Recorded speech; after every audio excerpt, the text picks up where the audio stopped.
안녕하세요. 두산입니다. 이번 시간은 인사의 혼백 동서남북에 대한 주제로 얘기하고자 합니다. 지난 시간과 달리 지금부터는 인사편이라 사람에 대한 얘기를 해야 되는데 무척 민감한 얘기입니다. 이해관계가 없는 사람들이야 듣는 재미가 쏠쏠할지 모르겠지만 이해 당사자들은 무척 예민할 텐데 안 할 수도 없고 저도 부담이 많이 되네요. 10수년 전부터 저와 인연이 된 이들이 있는데 아무리 봐도 뾰족한 답은 안 나오지만 그래도 공익 차원에서 이 판을 드러내야 되겠다는 생각이 들었습니다. 그렇게 된 데에는 신도의 어중에 대해 깊이 느낀 바가 크게 작용하였습니다. 이 시간을 위해 그 오랜 시간 동안 신계에서 준비된 일이었다는 것을 깨닫고 나니 성격상 제 얘기조차 잘 안 드러내는 사람이 남 얘기까지 그것도 공개적으로 꺼내놓을 거라고는 제 스스로도 전혀 예상 못한 터라 사실 지금도 이런 얘기를 풀어놔야 하는 상황이 낯설게만 느껴집니다. 몇 번이고 이 혼백 동서남북 파트를 싹 덮어버리고 싶은 생각이 꿀뚝 같은데 같이 동반자로 함께 가는 승아님도 자꾸 등 떠밀고 있고 신도의 눈치는 어떤가 살펴도 프로라고 하시는 것 같기는 한데 정말 그럴까도 싶고 일 풀어나가는 방향이 제 스타일도 아닌 것 같지만 해야 되는 상황이긴 한 것 같고 어쨌든 두서없는 얘기지만 시작해 보겠습니다. 아무리 이 신사를 떠들어도 실제 신도가 어떻게 작용하여 현실을 굴려가는지를 실제로 명받들어가며 신도에 대한 그림을 그리면서 공부해야만 알 수 있습니다. 그러지 않으면 경험이 없는 분들에게는 이 이신사라는 전체 그림이 너무 관념적이어서 말 그대로 죽었다 깨나도 전모를 알 수가 없게 되어 있습니다.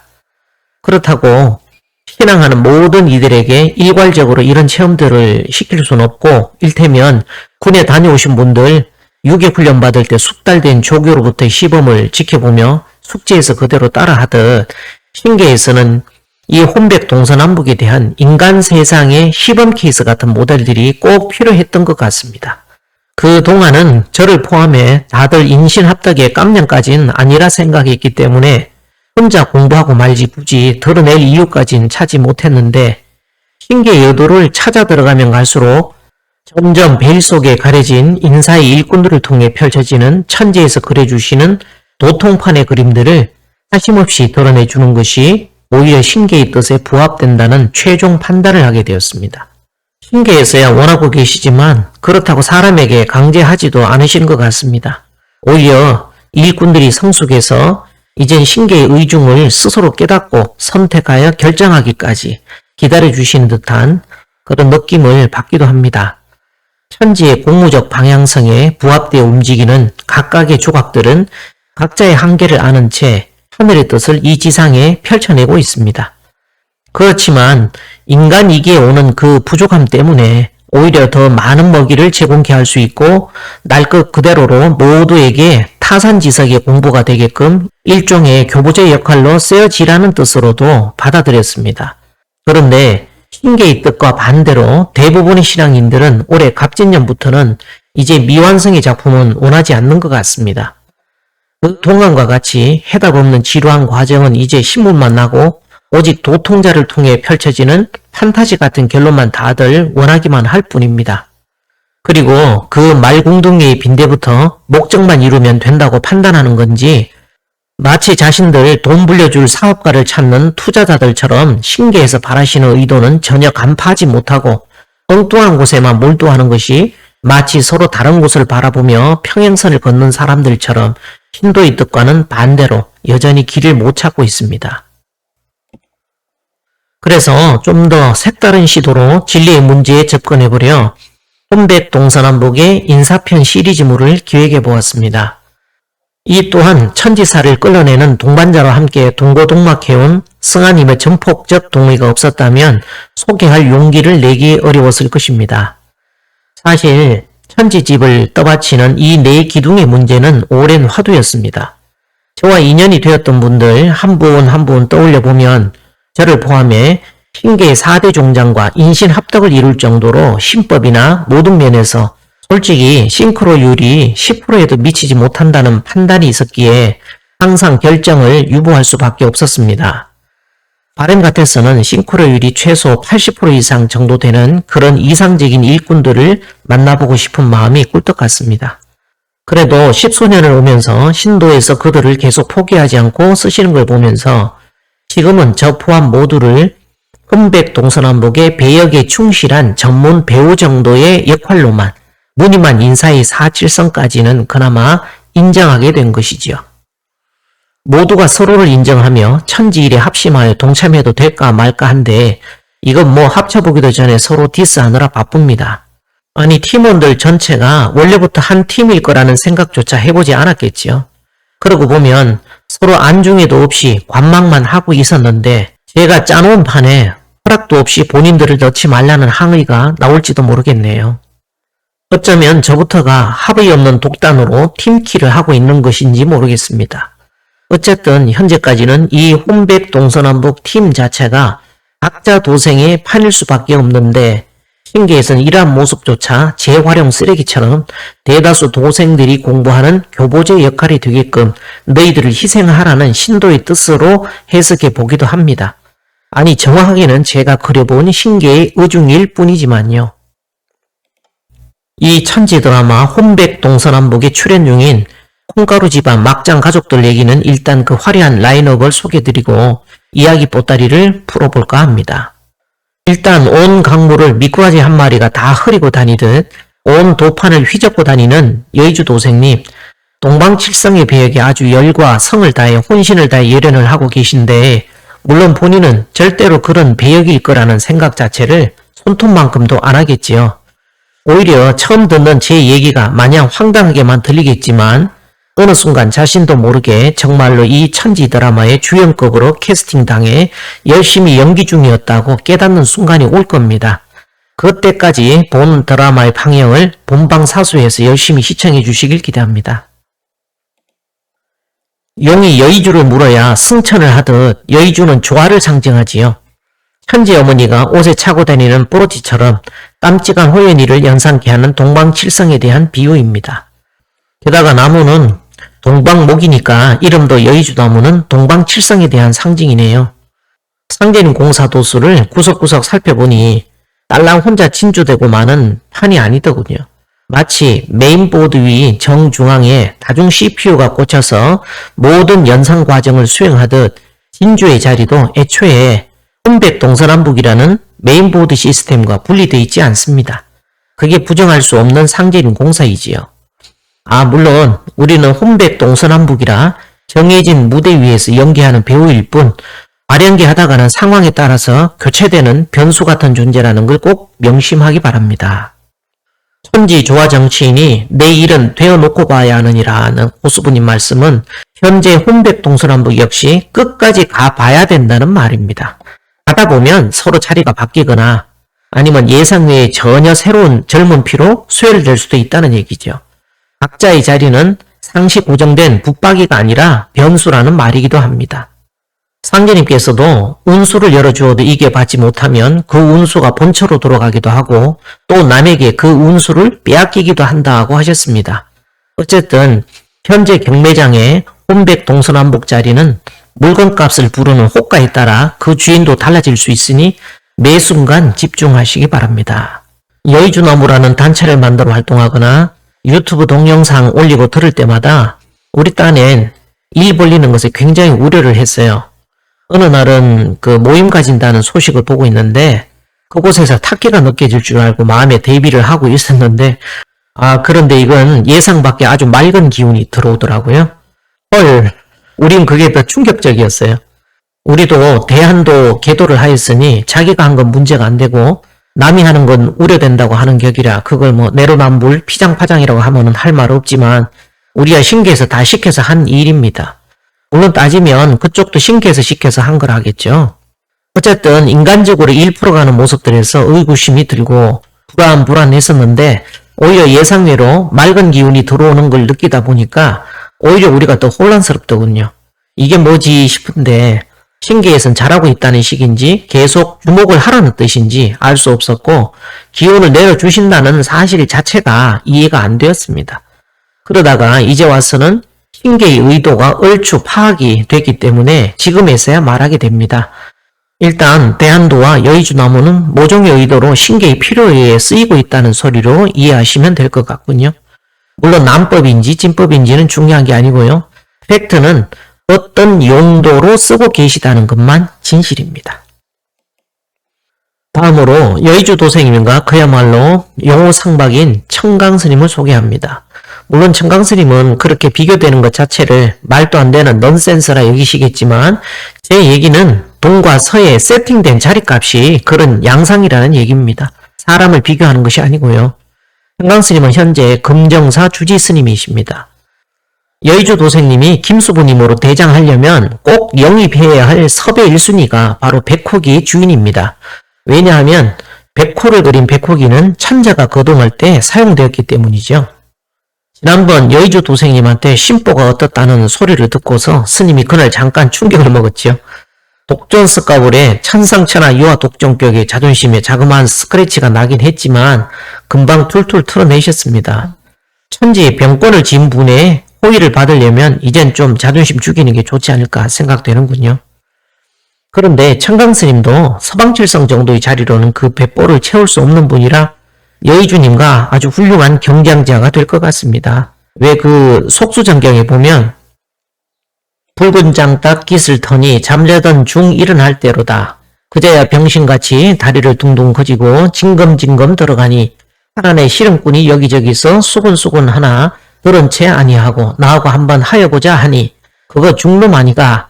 글쎄 중인 줄 알았더니 중놈이 아니었던가 봐. 여기저기서 수군수군하는 중에 상시름 잡고 한번 돌더니 상시름 구경하라. 갑작골이 여기 있다. 갑을청룡 리 아니라서 두 활개 쭉 피면서 누른 장딱 두에 운다 하는 구절에 중이 나온다고 하지 않습니까? 속소정경에 따르면 이 도통판엔 반드시 중이 나온다고 했습니다. 그 얘기는 청강스님이 아니더라도 이 팀엔 꼭 스님이 끼어 있어야 된다는 말이지요. 어쨌든 같은 팀 하려면 이젠 성질 좀 죽이셔야 할 겁니다. 우리가 가끔 사각지대라 해서 시야각이 보이지 않아 착각들을 하고 사는데 예를 들어 무대에서 공연이 진행될 때 작품 한 편당 사용하는 장비와 동원되는 카메라 숫자가 상당합니다. 어떤 작품은 한 편당 10대 이상의 카메라가 동원되기도 하지요. 이 혼백 동서남북에 출연 중인 분들 찍으려면 일단 각 한 사람씩에다가 같이 편 먹은 사람들 찍는 카메라에 전체를 볼 수 있는 카메라까지 최소 10대 이상은 필요할 거예요. 전체 드라마가 안전하고 부드럽게 진행될 수 있게 기획, 조명, 음향, 기계, 영상 등 신계의 각 파트별 감독님들과 조율하며 무대 전체를 중재하는 역할을 하시는 심도에 보이지 않는 연출이 꼭 필요하거든요. 그런데 서로 대장하려고 해서 각자 받은 신도만 전부 다 옳다고 그러고 있는데 본인 것만 갖고는 대장이 안 되지요.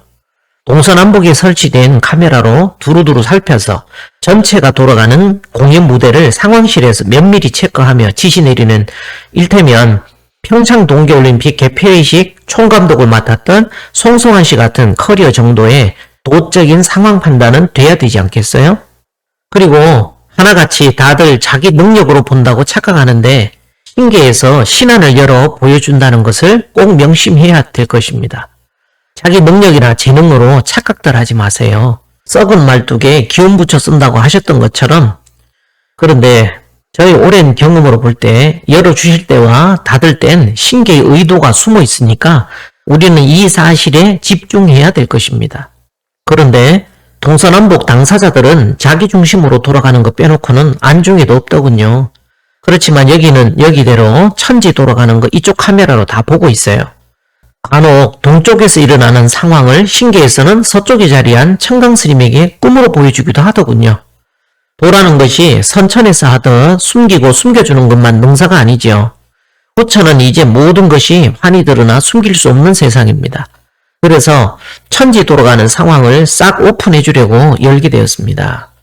거기 동쪽 남쪽 카메라가 열려서 신나게 찍고 있듯 청강스님도 연계를 닫고 사는 건 아니잖아요. 말이 나온 김에 얘기하는데 가끔 보면 자기 신원도 안 밝히고 청강스님 떠보러 다니는 사람들이 있어요. 기본 자체가 안 돼 있는 것이죠. 스스로도 밝히지 못할 정도로 자신이 없는 사람들이 거기 갈 일이 뭐가 있냐고요. 그건 이해가 아니죠. 불도를 닦는 스님 입장에선 산에 있다 보면 별의별 사람들이 다 오는데, 아니 명색이 도인이라고 하는 사람들이 하는 행동거지가 투명하지 못하면 도판 망신 다 시키는 거 아닙니까? 저는 진짜 스님한테 이 도하는 사람들의 행태에 대해서 들을 때마다 내가 다 얼굴이 뜨끈해질 때가 많습니다. 도생들 한 사람 한 사람이 도판을 들여다보는 거울들이라고 생각하고 행동 조심하길 바랄 뿐입니다. 그리고 거기는 불법판이라 이쪽 정상계열과는 분위기가 달라요.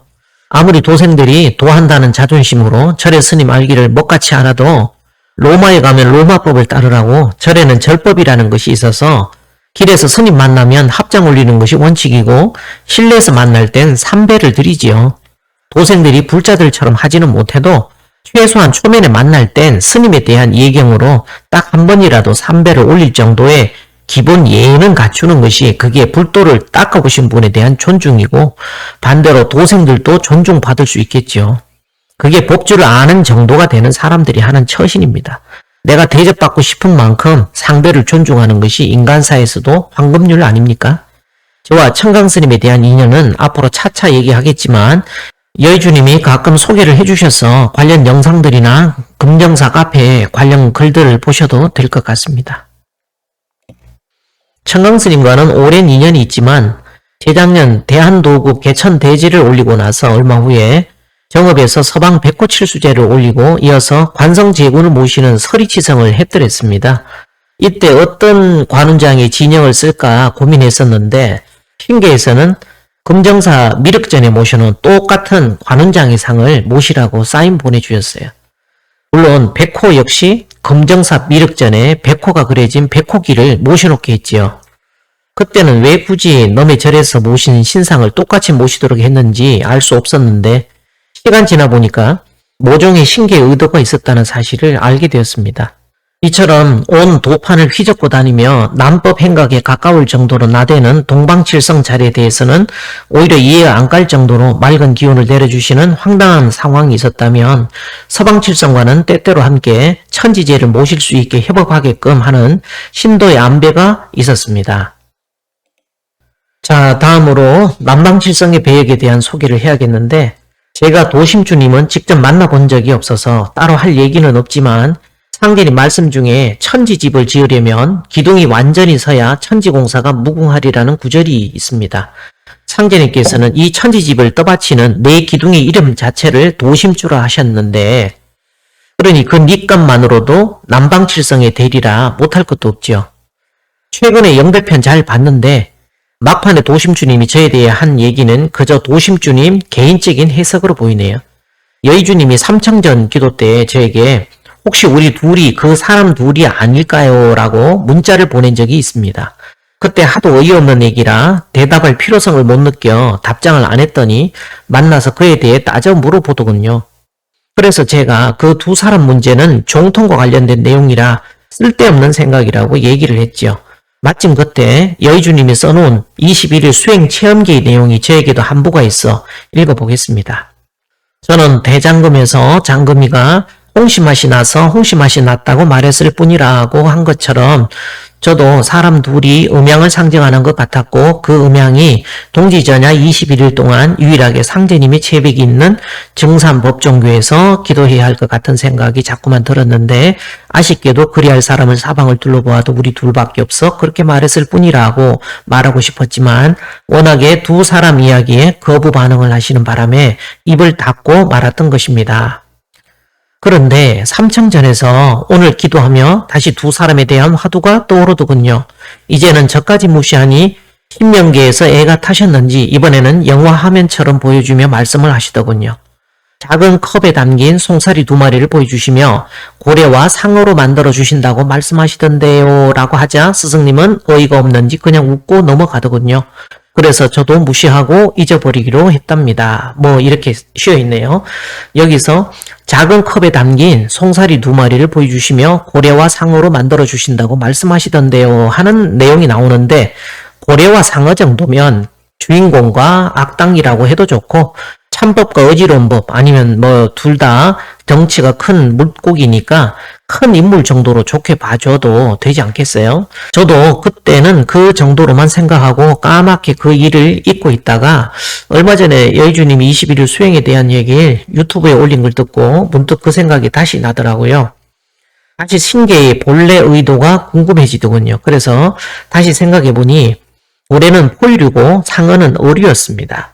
여기서 작은 컵에 담긴 송사리 2마리가 자라서 활동하게 되는 배경인 바다는 지천태의 세상, 도솔천을 상징하는 개념이라 할 수 있겠네요. 상어야 바다 생물 중에서는 최상의 포식자니까 아무리 그래도 허수아비에 비유할 수는 없지요. 그렇지만 고래와 비교하려니 고래는 아예 어류도 아니고 포유류잖아요. 이건 아예 체급이 틀려요. 고래는 바다의 왕이라 할 수 있죠. 그렇다면 상어는 최상위 포식자니까 등급이 꽤 되는 신하 정도로 이해할 수 있겠네요. 그런데 진행되는 일의 맥락을 봤을 때 한 사람이 주인공이라 치더라도 고래와 상어급이면 남은 사람이 누구든 허수아비 정도로 평가하는 것은 앞뒤가 안 맞는 얘기겠지요. 그래서 개인적인 해석이라고 한 것입니다. 동쪽은 여의주 도생이 조명받는 곳이라 그쪽만 카메라가 켜졌던 거고 저를 비추는 카메라를 타당한 이유가 있으면 몰라도 상시 그쪽에 열어줄 이유가 없죠. 그러니 해석을 하려면 동서남북과 중앙 전체를 두루두루 다 봐야 되지 않겠어요? 어쨌든 얼굴도 모르는 분이지만 일단 팀으로 끼워줄 수밖에 없네요. 도심주님도 원치는 않겠지만 우리 한 팀이 될 수밖에 없을 것 같습니다. 사실 저도 이렇게 민감한 일에 스트레스 받으며 끼고 싶진 않지만은 신기해서 어쩔 수 없이 엮어 놓으시네요. 다음으로 단려 문제를 한번 짚고 넘어가야 될 것 같습니다. 청강스님의 시에 보면 단려는 동그라미 원이시다. 단려는 빛의 창조자이시다. 그녀는 당신 앞에 생명의 묵은 열쇠를 가지고 바로 앞에 있는 키이다. 나는 보름달이시니라. 는 19절이 나옵니다. 여기서 단려는 인정상관님을 상징하고 있어요. 인정상관님의 조남이 어령여시인 여원월이라는 데서도 알 수 있듯 나 여자의 둥골원 달월자를 풀어보면 나는 둥근 달이라는 뜻입니다. 그러니 땅 하늘이신 대모님의 법을 드러내는 보름달을 조왕이라고 하는 거죠. 그리고 천하일을 내가 아니면 밝힐 사람이 없네. 처녀일로 밝혀져 라는 말씀도 하셨습니다. 여기서 처녀일이란 목궁 자리에 계신 인정상관님의 위격을 일상적인 언어로 표현한 말씀입니다. 통상 봄처녀라고 하죠.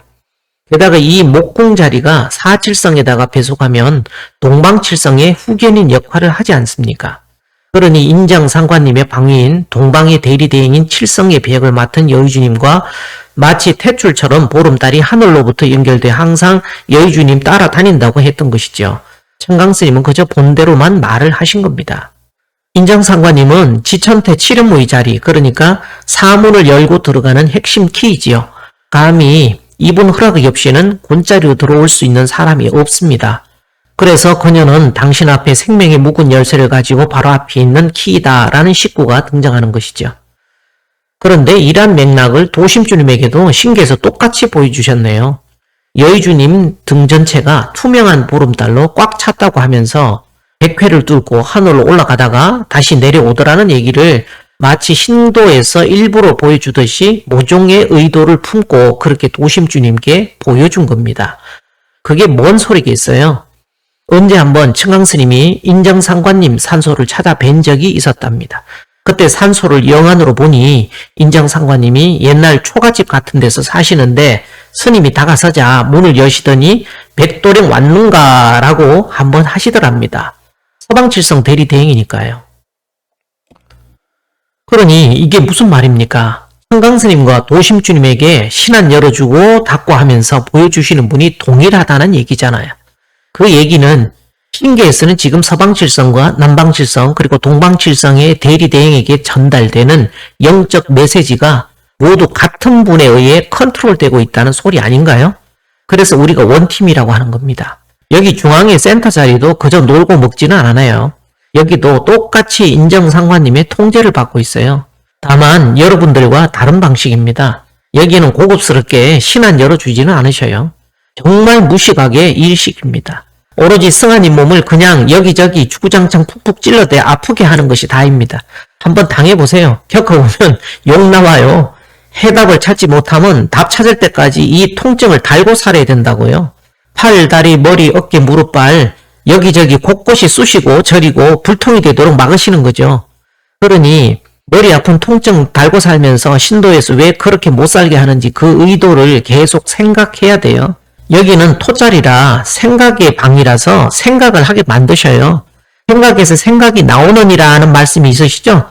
동서남북은 몸이라 신도만 열어서 빼꼼 보여주면 끝나지만 여긴 신도로 보여주는 건 개미 눈물만큼도 없고 오로지 난해한 꿈을 통해서나 아니면 육신의 통증으로 그렇게 쑤셔대는 신도의 뜻을 파악해야 돼요. 그 의중을 헤아리지 못하면 영원한 이 고통에서 벗어나지 못하기 때문에 우리가 뭘 빠뜨렸을까, 뭘 원하시는지 계속 화두처럼 생각해야 되는 겁니다. 아주 곤란한 상황들이죠. 병원도 못 가는 아픔에 날이면 날마다 통증을 달고 사느라 그 화두가 풀려야만 동시에 통증도 풀리도록 이 중앙 자리는 그렇게 설계되어 있어요. 그럼 이제 북방칠성만 남았네요. 여긴 저와 관련된 얘기라 초반 얘기가 좀 길긴 하지만 제 소개를 먼저 한 다음 이어서 안내할까 합니다. 2007년쯤이었을 거예요. 함께 공부하며 지내던 도생 지인을 통해서 상제님의 성체를 모신 곳이 있다는, 그리고 고수부님의 성체 역시 모신 곳이 있으니 참배를 드리러 가자는 놀라운 얘기를 제안받고 온 곳이 바로 증산 법정교였습니다. 천지를 모신다는 얘기를 듣고 함께 지내던 몇몇 도생들과 재물 준비를 해서 막상 경춘대 마당에 들어와서 보니 좀 황당했습니다.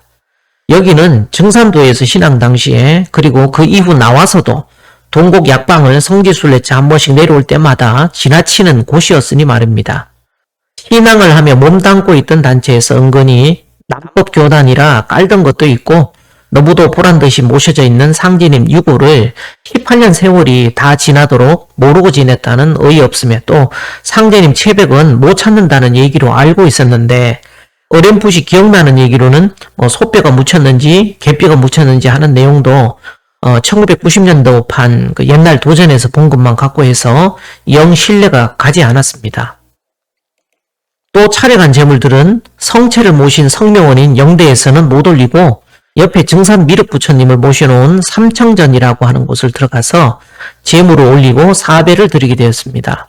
그전 신앙단체의 문화에 익숙했었는지 불상을 모시고 목탁을 치는 등의 모든 행위들이 낯설고 어색했으며 끝나는 내내 남법 단체가 아닌가 하는 불안한 마음을 감출 수가 없었습니다.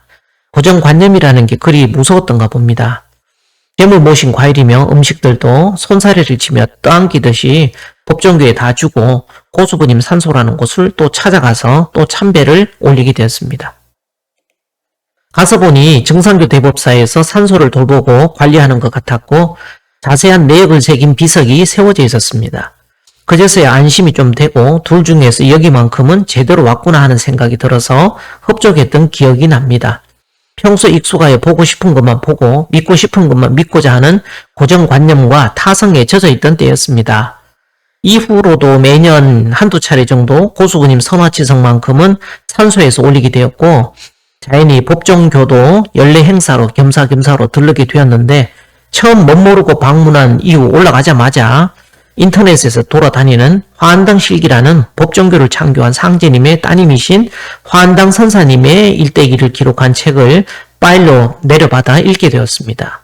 앉아서 잠깐 훑어보려 했었는데 책을 읽으면서 내용에 더 깊이 빨려 들어가게 되어서 책의 마지막 장을 덮을 때까진 꼼짝 못하고 모니터 앞을 벗어나질 못했으니 법정교와 인연이 되려고 했던가 봅니다. 그 당시 대두목이 바로 이분이셨구나 하고 대강 정리하고 나니 법정교를 받아들이는 마음이 훨씬 가볍게 느껴졌고 이젠 내가 신앙을 해야 되는 곳이구나 생각을 하게 되면서 내려가 보고 싶은 마음이 더욱 새록새록 나게 되어 고수부님의 선화일을 기다리는 마음이 되곤 했습니다. 물론 그건 그 당시 생각이었을 뿐이지만요. 드디어 두 번째 내려가던 날 먼저 고수부님 산소에서 선화치성을 모시던 중에 하늘에서 오색 서기가 뻗치는 것을 보게 됐고 법정교에도 역시 오색 서기가 내리는 걸 보면서 마치 하늘에서 축복해 주는 것 같아서 천지 감사하는 마음으로 올라왔던 기억이 있습니다. 그로부터는 매년 법정교를 다니게 되었는데 환당 실기를 읽은 이후로는 등산법정교를 상제님께서 숨겨놓으신 도운의 뿌리와 같은 종갓집이라 생각을 했었고 성심을 다하려고 했기 때문에 약간의 헌성도 항상 내려갈 때마다 했었습니다. 그러던 중에 윤성 국장님이라는 분을 2009년에서야 알게 되었고 우리 몇 사람이 내려갈 때마다 입도에 대한 권유를 받았었는데 우리 입장에서는 이미 그 전 교단에서 상제님 전에 입도를 하고 진리를 알고 있던 상태였고 그 동안에도 자체적으로 치성을 올리고 절기 치성까지 꼬박꼬박 집에서 모시고 있었던 터라 반드시 해야 될 이유를 찾기 전에는 시골의 낯선 종단에 굳이 입도를 해야 할 의미를 느끼지 못했습니다. 아마 그분들 입장에서는 한 식구로 받아들일 수도 없고 안 받아들일 수도 없는 노인들만 가득하고 젊은 사람들이 많지 않은 상황에서 교단에 드리고자 몇십 번을 얘기를 해도 고집은 세서 들은 척도 안 하는 아주 얄밉게 그지없는 사람들이지 않았나 봅니다. 그렇지만 우리도 포교되어 들어온 백지 상태의 사람도 아니고 신앙을 하면서도 전원 스스로 책 보고 다 찾아가서 입도한 사람들인데 오히려 직접 모르고 있던 법정교를 소개해 주신 분이라면 두말할 필요도 없이 바로 연원으로 인정할 수도 있었지만 그 분은 법정교 신도도 아니었기에 해당 사항이 없었습니다.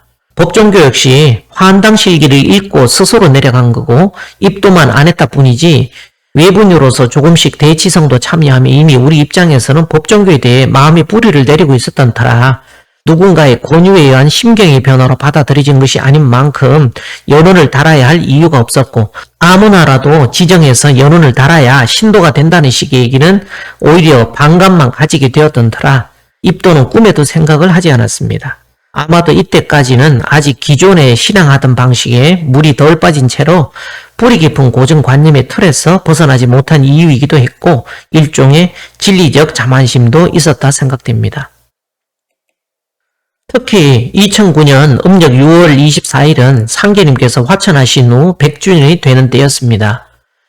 도사적으로도 큰 의미가 있었던 터라 조금 도움 드린다는 게 계획보다 일이 몇 배나 커져 대형 행사가 되었으니 그 뒤 수습을 하며 행사 준비로 바쁘게 쫓아다니느라 한동안 법정교에 머물렀습니다. 이때 천하전에서 공부하며 잠시 마당을 서성이는데 문득 한 생각이 떠올랐습니다. 항상 상제님 말씀과 이치에 대한 궁금증으로 진리적 맥락을 정리하던 습관이 있었는데 그날따라 생각의 흐름이 문득 근본으로 향하더니 그럼 이치는 뭐지 하는 것이었습니다. 그래서 이치가 뭘까 하고 속으로 질문을 하는데 갑자기 온 하늘이 진동하듯 이치는 천지의 마음이니라 하는 소리가 크게 일어나는 것이었습니다. 그게 내 마음속 깊은 곳에서 나는 소리였던가 봅니다. 법정교에서도 그 소리를 들었다는 사람이 그 이후에 지금까지 없는 걸 보면 말입니다. 지금도 간혹 그때의 기억이 새록새록 생각나지만 어쨌든 그게 제가 직접 겪은 신도 체험의 시작이자 마지막이었습니다. 그런 후로도 법정교 신도는 아니었지만 치성 참석을 해오던 중 2010년 11월 22일 소설절기에 대모님의 한마디 말씀은 제 인생의 모든 것을 뒤집어 놓을 만한 해풍이 되었고 충격 그 자체였습니다. 이날 소설절기는 마침 민족종교협의회의 내부 행사가 있어서 교내 신도분들이 모두 버스편으로 서울로 올라간 때였기에 이날 치성은 윤성 국장님과 둘이서만 간단히 모시게 되었습니다. 치성을 다 끝내고 잠시 앉아 있는데 국장님이 갑자기 삼창절의 대모님 쪽을 가리키면서 이분이 후천의 권이다 라는 얘기를 하는 것이었습니다. 그러면서 이제 고수부가 용사를 한다는 등등의 법정교의 분위기와는 반대되는 말씀도 하시고 재물철상을 하고 주방에서 도담 나누는 중에 치성하면서 대모님이 말씀을 주시더라며 60이 넘도록 이제껏 그분이 입을 떼시는 걸 못 봤는데 처음으로 말씀이 내려왔다며 내가 후천의 권이다 라고 하셨다는 것입니다. 그러면서 이제 곤륜산이 입을 뗀다. 곤륜산이 움직인다고 계속 말씀하시는 것이었습니다. 듣고 있던 저는 그야말로 황당했었는데 그도 그럴 것이 2010년이니까 20년 가까이를 상제님, 태모님 하며 신앙을 해왔던 터라 이 상황을 어떻게 수습해야 될지를 모를 만큼 아득해져 버렸습니다. 오히려 고수부님이 어떤 분이신지 잘 모르시는 것 같아서 시간 나는 대로 그에 대한 얘기를 자주 해드리던 중이었는데 오히려 역으로 되치기를 당한 것이었습니다. 모 종단에서는 아예 대모님에 대해서는 일단 인정하지 않고 무시하였기 때문에 천지의 건곤 자리는 당연히 상제님과 고수부님이라는 생각을 가졌던 상황이었고, 그나마 저는 이를 합리적으로 이해하기 위해서 대모님은 선천에 상제님과 건곤으로서 부부 인연이셨는데 여자의 우원을 풀어 정음정양으로 건곤을 지켜야 한다는 상제님 말씀처럼 후천에는 고수부님과 정음정양이 되실 거라고 나름 정리를 하고 있던 때였습니다. 그런데 어떻게 이렇게 정확히 생각에 핵을 찔러서 뒤집어 놓으셨는지 땅바닥에 거꾸로 처박히는 정신적 충격에서 정신을 수습해 보려고 오히려 들은 얘기도 이제 의심도 해보면서 고민을 하게 되었지만은 얼마 안 가서 그동안 공부해왔던 걸 새로 다시 정리하게 되었고 신도 문제를 새롭게 보면서 막혀서 뚫리지 않던 새로운 이치가 열리는 체험을 하게 되었습니다. 그런 후에 이제 대모님을 바라보는 시각이 열린 계기로 신앙적으로 새롭게 각성이 되면서 결국 스스로 입도에 대한 발심이 생겨서 결국은 2010년 동짓날에 입도식을 하게 되었습니다. 이렇게 이제 입도식을 한 이후에 본격적으로 여러 말씀들이 많이 내려왔고 그때 명대로 이행을 하며 공부를 했는데 안타깝게도 정확한 날짜를 기록을 하지 않아서 기억은 나지 않지만 어느 날 국장님 입에서 대모님이 대두목이시다라는 말씀이 나온 적이 있습니다. 두 번째로 황당한 얘기가 나오는 순간이었습니다. 이거 혹시 이분이 조금 허령기가 계신가 싶어서 말도 안 된다는 식으로 제가 조목조목 반박을 하기 시작했습니다. 때가 오면 한 사람이 먼저 도통을 받나니 이는 만도가 귀일한 천명이니라. 또 말씀하시기를 도통줄은 대두목에게 주어 보내리라. 법방만 일러주면 되나니 내가 어찌 홀로 맡아 행하리요. 내가 출세할 때는 대두목이라도 5사람 데리고 따르기가 어려우리니 부디 마음을 잘 가지라. 희귀하다는 희자가 두물 희자니라. 때가 되어 내가 부르면 참여할 사람이 별로 없으리라. 세상이 바뀔 때는 대두목이 나오리라. 그래 우리 일이 되느니라 등등의 말씀을 줄줄이 엮어내며 대두목은 인간으로 오시는 분인데 어딜 봐서 대모님이 대두목으로 보이냐고, 그렇게 되면 대모님이 인간으로 오셔야 하는데 그게 가능한 얘기냐고 아예 대놓고 반박을 했습니다. 국장님도 할 말씀이 없으셨는지 자신은 모른다고 신도에서 그렇게 말씀이 나왔으니 자신은 전할 뿐이라는 것이었습니다. 저도 어찌 방법이 없어서 더는 말을 할 수 없었는데 그동안 틀린 얘기를 하신 적이 없었던 터라 고개만 갸우뚱하고 해결할 수 없는 화두로만 남겨두었는데 사실 이 말씀의 진위를 정확히 깨닫게 된 것은 그로부터 8년이 지난 2018년입니다. 다시 2012년 양력 3월 22일에는 대령전에서 금화교류의 지성을 모시고 4월 5일에는 태평전 구룡사에서 단주회원 지성을 하게 되었고 5월 21일에는 선사님 선화지성시에 태아령제를 이제 지내게 되었습니다. 그러다가 5월 30일 경이었습니다. 국장님 부부와 이제 도담하던 중에 다행히 녹음을 하게 됐는데 다음과 같은 얘기가 국장님이 입을 통해서 신도의 말씀이 나오게 됐습니다. 이젠 수부가 해. 고수부가 아니여. 김수부가 전부 정리 정돈을 해버려. 용사적으로 음과 양으로서는 고수부는 드러나가지고 용사를 다 써버렸고 현재 대모님도 이제 자기를 드러내버렸고 천하의 불덩이를 흔들면서 네 애비는 수화를 겸용하나 나는 오직 화력만 쓰노라 하시면서 언제 그때 우리가 나를 정해놓지 않은 기라. 갈대밭에서 대모님이 휘날리면서 수천리 만리 온 천하의 갈대쑥 같은 누런 황갈대 속에 대모가 어머니로 서셨어. 어머니로 섰고 그 앞에는 단발머리의 소녀아이가 나를 앞장시켜서 말하자면 대모님은 엄마로서 그 애를 앞장시켜서 일을 전부 처단하는 기라. 엄마는 뒤에서 덕 지키고 있는 거야. 잘할까 못할까. 그렇게 해서 하는 걸 보여주시면서 입을 그렇게 띄셨잖아. 뭐라고 띄셨는지는 모르겠어. 나도 기억이 안 나. 지금까지 수부공사를 보시고 대모님은 근고 내에 정음정양으로 맺으신 분이고 고수부님은 천명을 받고 대리 대행을 했는 기야. 그리고 선사가 나와갖고 대리 대행을 했고 근데 김수부는 내일 가시는 양반 앞에 맥없이 수부청가하라 했는데 이제 나타나는 거예요. 수부공사가 들어가. 그렇기 때문에 다 써먹은 김수부가 나온다니까. 위 내용이 약 3분 정도 되는데 저는 그 얘기를 듣고는 그건 아닌 것 같은데 라고 잘 나가다가 엉뚱하게 김수부님 왜 나오시냐는 식으로 투덜거렸습니다. 그도 그럴 것이 상대님과 고수부님 이 두 분만을 한 20년 내내 천지 부모님으로 받들어 모셔오며 오랜 시간 익숙해져 있다 보니 설령 우리가 모르는 천지 안주인이 따로 계신다 할지라도 일단 천지공사의 깊이를 모르는 상황에서 대안이 없는 경거망동으로 함부로 움직일 수 없는 일이었습니다. 그래서 신도를 통해 상제님의 정음정량 자리에 대모님께서 앉아 계신 모습으로 말씀이 나오시니 사실 정신적으로 충격을 많이 받은 상황이었습니다.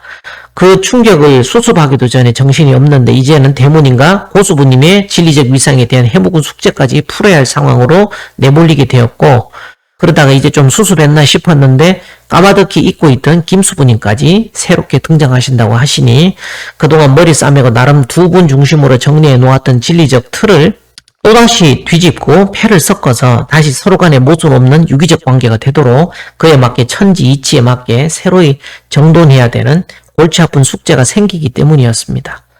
그래서 마치 그 전해에 대모님이 대두목이라고 얘기를 전하실 때처럼 고개를 흔들며 부정하였는데 그처럼 고정관념에 반하는 말을 들으면 받아들이기가 어려운 것입니다. 자리를 파하고 집을 나오면서는 언제 들었냐는 듯 기억 속에서조차 까맣게 지워버렸습니다. 그건 그만큼 골치 아픈 숙제였고 뒷감당이 안 되는 말씀이었습니다.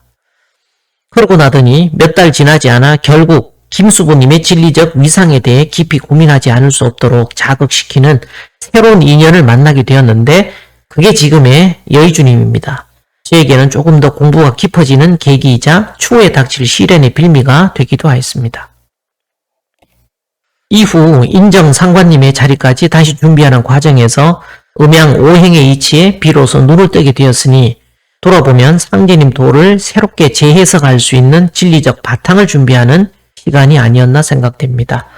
그러고서 2012년 하반기 무렵에는 일신상의 이유로 잠시 포항으로 이사를 했는데 그로부터 2년 동안의 국장님과는 포항과 법정교를 오가며 신도의 명을 받들어 다수의 천지제들을 진행시켜 왔었습니다. 그에 대해서는 차후 기회가 있을 때 얘기를 하기로 하고 이 대목 이후로는 윤성 국장님에 대한 호칭을 부정님으로 달리 부르겠습니다. 원래 아버님으로부터 받은 호가 아마 부자의 소정자였는데 법정교에는 호를 내려받는 오래된 전통이 있어 그동안 법정교에서 받은 호만 내내 써오셨는데 언젠가 만났을 때 부친의 뜻을 지금이라도 잊고 싶은 바람을 비치시길래 여기서는 이와 같이 호칭하려 합니다.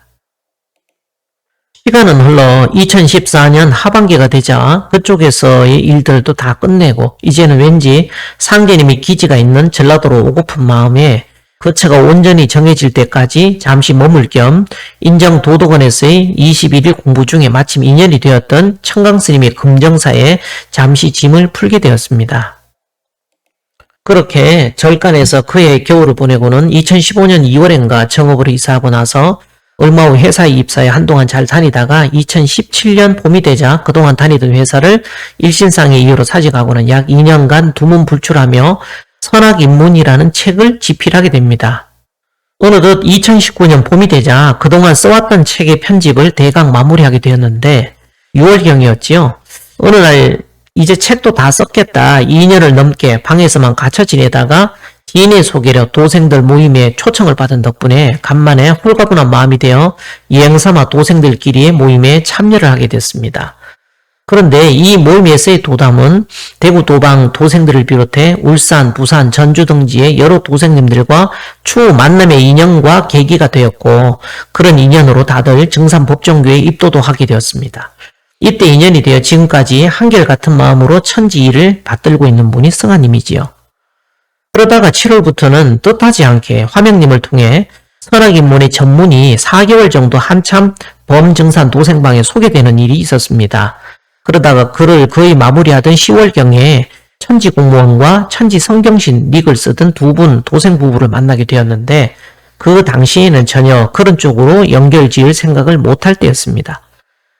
그즈음 신도에서 그러더랍니다. 청강을 찾으라고. 그래서 인터넷 검색을 해보니 절이 있길래 금정사 청강스님을 찾아가긴 했는데 그와 별개로 또 꿈에 청강을 찾으라고 하더랍니다. 그러던 와중에 선악인문을 매개로 오프라인 모임에 참석자 왔었는데 찾아온 장소 이름이 청강 펜션이어서 무척 신기했던 기억이 납니다. 2015년부터 거처하던 곳이었는데 대지에 세워진 정각의 본래 이름은 대덕전입니다. 원래 이 도량을 가꾼 분의 호가 청강이어서 그렇게 지었던 것이죠. 지금은 돌아가셨고 이후로 도량 자체가 종교와 관련 없는 세속분에게 팔려서 정리가 되었습니다. 어찌됐든 간에 청강 펜션까지 찾아와가지고 저를 딱 보면서 성경스님이 무척 놀랬다는 말을 했습니다. 왜냐하면 청강스님을 만나고 난 다음에 또 어떤 꿈을 꿨는데 어떤 남자가 산으로인가 들어가고 있길래 그게 이제 스님인 줄 알고 따라가다 보니 어떤 또 다른 남자였었는데 와서 보니까 꿈속에 봤던 모습과 제가 너무 비슷했다는 뭐 그런 스토리였습니다. 그때 그냥 흘려들어서 디테일한 부분은 생각이 안 나네요. 그 두 분 성향은 어디 나대는 성격도 아니고 뭔가를 이렇게 나서서 하려고도 안 하는 스타일인데 그렇게 만나고 나니 또 신도에서 저를 도와주라고 했다며 자기들 딴에는 어떻게 도와줘야 될까 나름대로는 굉장히 고민을 하다가 제가 살던 거처에 본인들이 방 한 칸 쓰는 셈치고 전세금 들이듯 도움을 주면 좋을 것 같다는 식의 얘기를 하는 것이었습니다. 얼핏 들은 느낌만 있어서 잘 기억이 안 나지만 딴에는 도와주라는 사인은 받았는데 어떻게 해야 될지를 모르니까 그냥 갖다 주면 돈을 받을 사람도 아니고 그렇게 대충 명분을 만들어 신도의 뜻을 받들 생각으로 머리 쓰긴 했는데 그때 700만 원이었던가 그렇게 한꺼번에 목돈을 준다고 하길래 전세금이니 뭐니 명분 없이 그런 거 안 받는다고 거절을 했었습니다. 그런데 그때 마침 신도에서 30만 동학 신명에 대한 위령제에 대한 사인이 계속 부정님을 통해 내려오던 때여서 동학 위령제에 대한 얘기를 풀어내었더니 그대로 520만 원이라는 성금을 흔쾌히 딱 내게 되었는데 그게 신호탄이 되면서 날 잡아놓은 2020년 3월 1일까지 거친 성금이 자그마치 3,400만 원이 넘었습니다. 30만 동학신명 천도위령제는 원래 공주 우금치에 소재한 동학혁명 위령탑에서 봉행하고자 행사를 계획했었는데 장소가 혁명의 발원지인 정읍 고부면으로 바뀌더니 다시 정산법정교 광구천하 비삭 앞마당에서 여는 것으로 법정교 측과 타진을 보다가 결국 스님의 의견대로 상도산에 자리한 금정사에서 제를 하기로 최종 결정을 하였습니다. 지나고 보니 동학군들이 기운을 다 걷어오기 위해 그 재반 절차 과정을 다 밟은 것이더라고요. 청강스님과 이 행사에 대해 협의차 방문한 첫날부터 스님은 이 행사를 할 수 있는 곳이 금정사 외에 없다고 단언을 했더랬습니다. 그때 스님의 영안에 맺혔던 것은 이곳 금정사 마당을 비추던 빗줄기였는데 이 세상 그 어디에도 없고 이곳만 쬐끔 열려있더란 얘기를 하였습니다. 그때는 한참 코로나가 번져가던 시국이어서 일정 규모 이상의 행사를 벌이는 것도 지자체의 눈치를 봐야만 하던 때라 지역사회에서 외부 행사를 개최한다는 것이 좀 신경이 쓰이던 때였습니다. 우리는 이 행사를 준비하는 가운데 참으로 신기하게도 장소가 바뀌는 것 하나에도 모두 하늘의 뜻이 있음을 알게 되었고 또한 그 때마다 신도의 움직임에 연동되어 달라지는 인간 심리의 변화를 느낄 수 있는 체험을 하게 된 것은 뜻밖의 소득이 아닌가 합니다. 그런데 이 일을 풀어가다 보니 30만 동학 신명을 천도하는 일이 결국 만성 선영신들께서 출타하셔 당신들의 자손을 구제하는 일이고 법정교 숭도묘에 선영신들께서 공식적으로 출장 나오시는 성격이 되다 보니 이 행사는 자동적으로 법정교와 뗄래야 뗄 수 없는 법정교의 일이 되어버린 것입니다. 이렇게 부정님이 기도 중에 떠오른 생각에 따라 우리는 늦게나마 법정교에 공식적으로 건의하게 되었고 이후 절차를 밟아 행사에 대한 협의가 본격적으로 논의는 되었으나 법정교 앞마당에서 종교 행사를 하는 것은 코로나가 전염되는 이 시국에 법정교에 무거운 부담이 될 수 있다는 반론이 나옴으로써 숭도묘 288위는 종이 위패에 씌워져서 행사가 열리는 금정사의 말 그대로 도선영들께서 출타 나오게 되는 일이 벌어지고야 만 것입니다. 참으로 묘한 천지의 뜻이 아닐 수 없습니다. 그런데 특기할 만한 일은 동학 위령제를 준비하는 그 과정에서 천지의 일이 한 가지 진행되었다는 것입니다. 동학 위령제를 치르기 딱 일주일 전이었는데 그날은 섣달 금음이었던 2020년 음력 1월 30일이었습니다. 그때 저는 마침 유선사에 있었는데 얘기에 앞서 그 전에 부정님과는 이 거대한 행사를 하려면 청강스님밖에 없으니 만나서 한번 부탁드려보자 하고 얘기가 정리된 터라 제 입장에선 사실 동학 위령제 때문에 2015년 이후로 5년 만에 청강스님과 다시 만나게 된 것이었습니다. 환밖의 동서남북 사칠성을 모두 수용해야 하는 도판의 입장에서 생각해보면 그 당시 제 생각은 불은 선의 밑자리라는 말씀해보듯 그저 말로만이 아니고 불도가 비비고 들어올 자리가 실제 마련되어야만 할 것 같았습니다. 그거는 불법에서 취하고 있는 예식이나 천수경 등의 경전들이 기존의 도판에서 치성시 쓰던 주문집 내에 반드시 수용되어야 하는 것을 뜻하지요. 그래서 주문집에 천수경을 넣는 것은 물론이고 절간에서 그걸 예경하는 스님들과 부대끼며 살아본 경험이 별로 없다 보니 늘상 기본적인 공부야 해왔지만 그런 기회를 한번 접해보고 싶은 마음이 일어나길래 문을 두드리게 된 겁니다.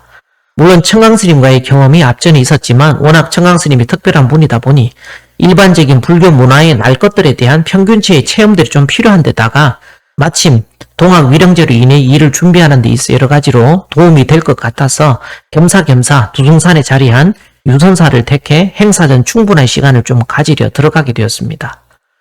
들어갔더니 그곳엔 이미 도통이 아니고는 이 세상을 구할 수 없겠다 하고 그런 마음을 먹고 서원을 세우고 들어온 거사님 한 분이 계셨는데 나름 유명한 분이었죠. 어느 대학교 교수였는데 자기 신원을 안 밝히려고 애썼지만 함께 생활하다 보니 괜히 소문나면 그렇잖아요. 그래서 이제 그걸 안 밝히려고 했는데 그냥 자기 본명만 툭 던지길래 그날로 다 조사해가지고 이분 아니냐 하니까 그분이 놀란 거예요. 결과적으로 이분은 중간에 짐 싸고 내려가셨지만 그 시점에 승아님도 이를 말로 직장을 퇴사하고 마침 시간이 있길래 공부를 권유했더니 그때부터 절에 함께 하시던 것이 지금까지 쭉 이어져서 단 한 번도 빠짐없이 천지사를 받들게 되었던 것이죠. 본인은 절에 가도 예법도 전혀 모르니까 그냥 서성이던 그런 마음이 한켠에 있었는데 권유를 해주니까 너무 감사했고 이를 계기로 겸사겸사해서 새로 다 배우게 되었다고 했습니다. 그때 에피소드가 한 가지가 있었는데 승아님은 이 동학위령제에 300만 원이라는 성금을 낼 생각이었습니다. 그렇게 내려던 금액을 본의 아니게 제가 초를 치게 되었는데 그때 제가 보니까 이 한 번으로 끝날 일도 아니고 앞으로도 계속 내야 될 상황이어서 어차피 천지일이 하루 이틀에 끝나는 것도 아니고 그렇게 한 방에 다 냈다가 나중에 곤란할 것도 같고 그래서 어차피 계속 나가니까 적절히 안배해서 내라고 했던 것이죠. 이제 갓 퇴직한 데다가 너무 힘들게 번 돈을 갖고 무리하지 말라고 앞으로도 천지일을 하는 데 있어서 계속 들어가니까 이게 안배하라는 식으로 권유를 하니까 이게 설득이 된 겁니다.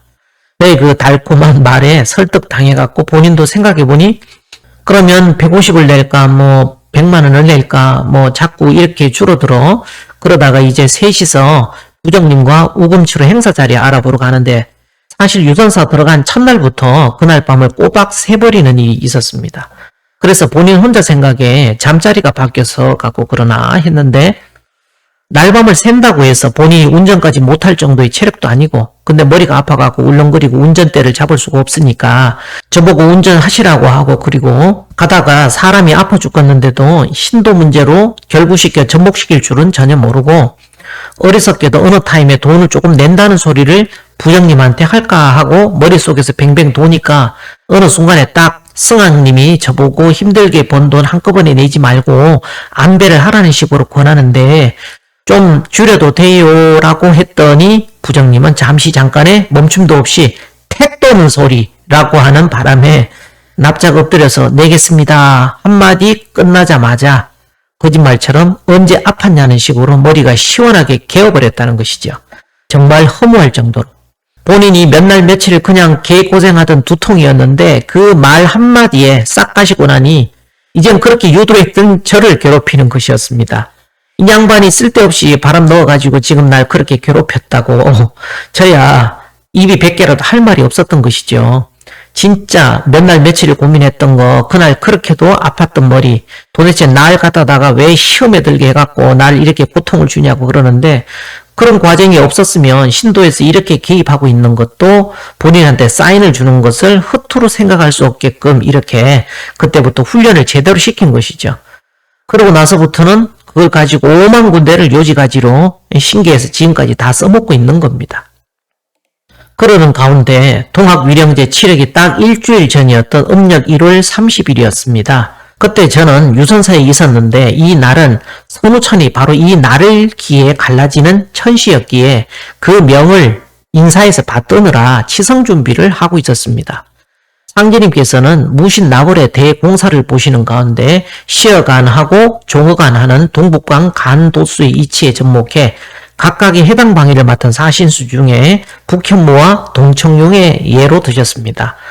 북방의 현무를 선천에 비유하여 해에서 물러간다 하셨으니 기해년을 이름이요. 동방의 청룡은 후천에 비유하여 그 시작을 자의 해인 경자년으로부터 온다 하시며 이를 해자 남분이라고 해자에서 선후천이 어렵게 나뉜다는 표현을 하셨습니다. 150년 살게 될 일이로다는 고수부님 말씀처럼 만일 상제님께서 계속 쭉 살아계셨다면 150세가 되셨을 해가 바로 동청룡이 자잘해하여 후천 새 하늘이 열린다는 경자년입니다. 통상 주역 공부하시는 분들은 생겨나기 전을 선천이라 하고 이미 생겨난 뒤를 후천으로 분류합니다. 동청룡이 자잘해하는 경자년부터는 청계어자, 지배고축, 임계어인의 3년은 사실 황극이 태어나기 전에 천지 삼신이 바탕에 자리하는 시간입니다. 그러다 보니 후천의 운도가 열리는 가운데서도 기초공사의 바탕 자리에 해당합니다. 그런 이유로 지난 2023년 음력 1월 29일 금음날인 대모님 탄신일에 무신 납제를 올리게 되었고 바로 이어서 묘월세수 음력 2월을 시작으로 누른장딱 두 해우로 천지의 황극이 드러나는 절차가 인사를 통해 단계적으로 이하되어 왔습니다. 이러한 무신 납제의 시초는 동청룡이 자잘해하는 경자년 맞이를 위해 기해년의 마지막 섣달 금음이었던 음력 1월 30일에 묵은 선천을 보내고 새로운 후천을 맞이하는 해자 남분의 천지 행사가 열리도록 신계의 조율에 따라 인사에서 이를 받들게 된 것입니다.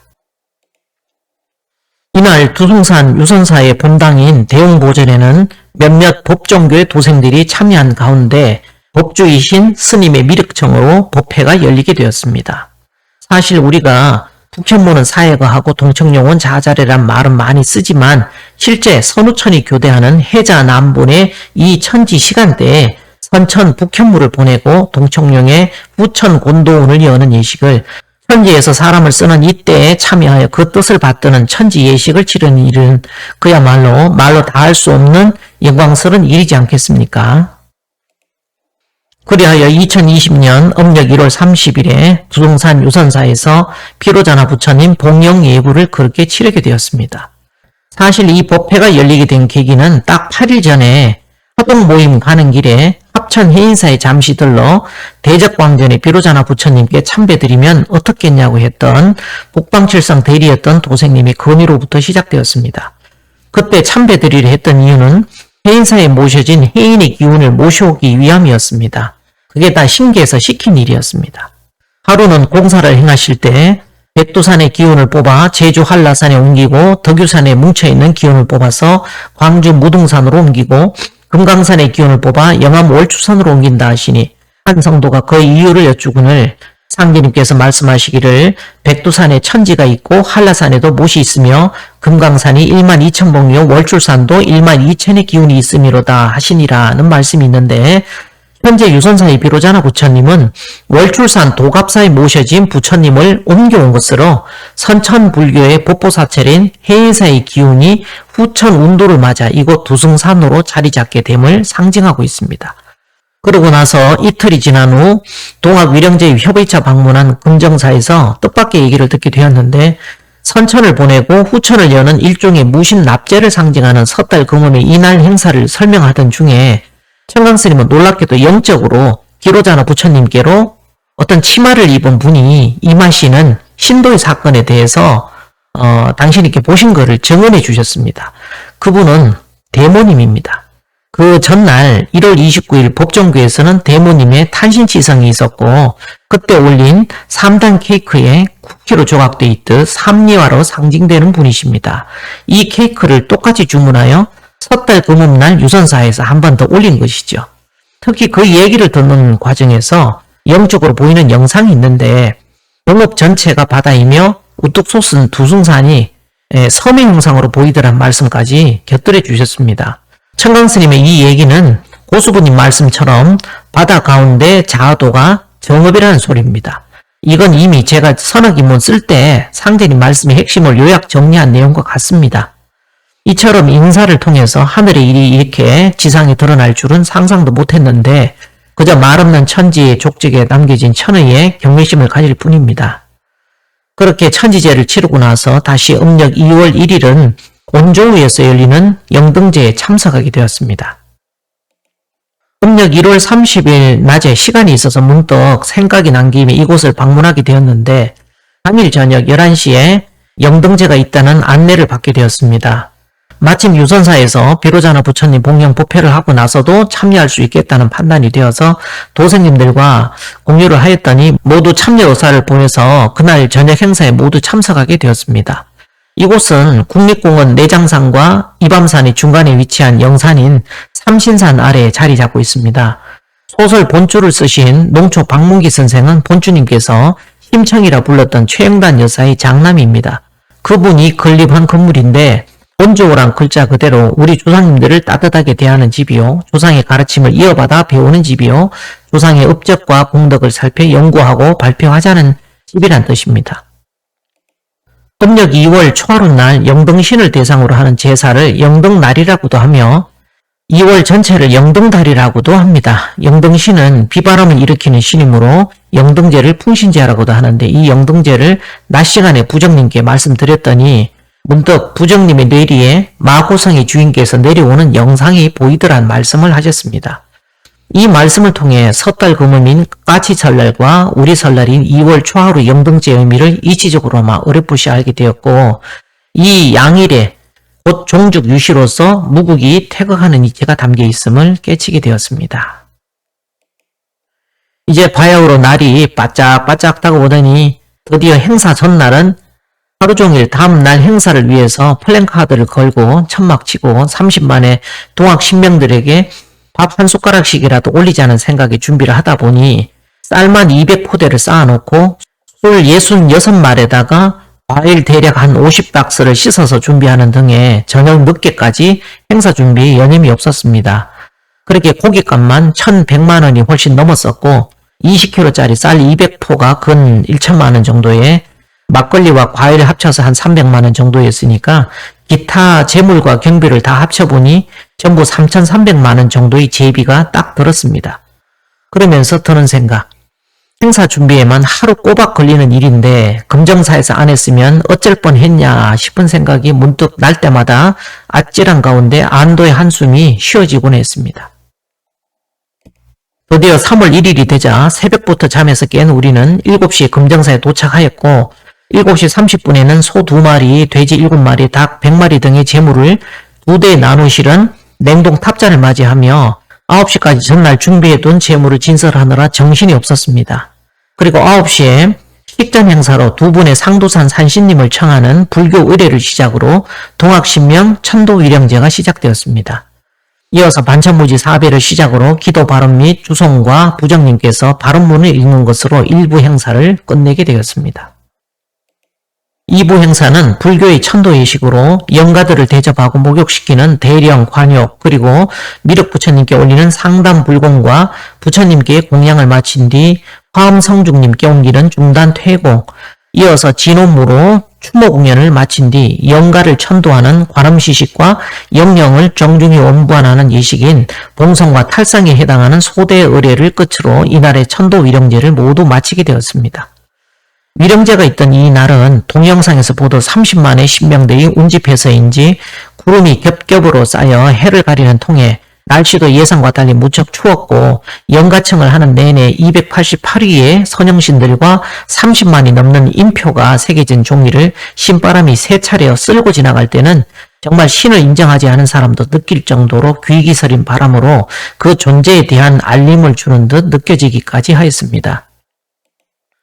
이날 행사를 끝내고 부정님은 오늘 행사가 모두 원만하게 잘 풀렸고 도선영들이 내려서 싹 빨아올라 훑어가 버리셨다고 그 바람 기운으로 알려주었다고 하셨습니다.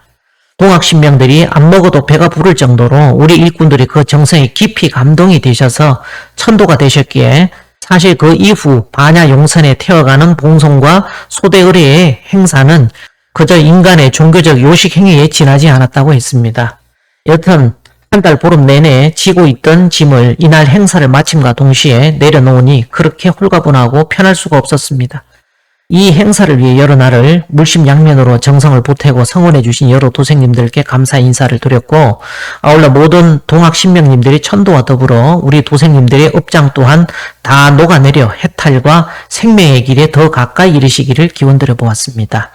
그렇게 그날 서로 고생하셨던 분들을 취하하고 행사의 마무리를 다 하고 난 다음 날 상상치도 못했던 새로운 문제에 봉착을 하게 됩니다. 여기서부터는 다음 회차에서 못다한 얘기를 풀어가겠습니다.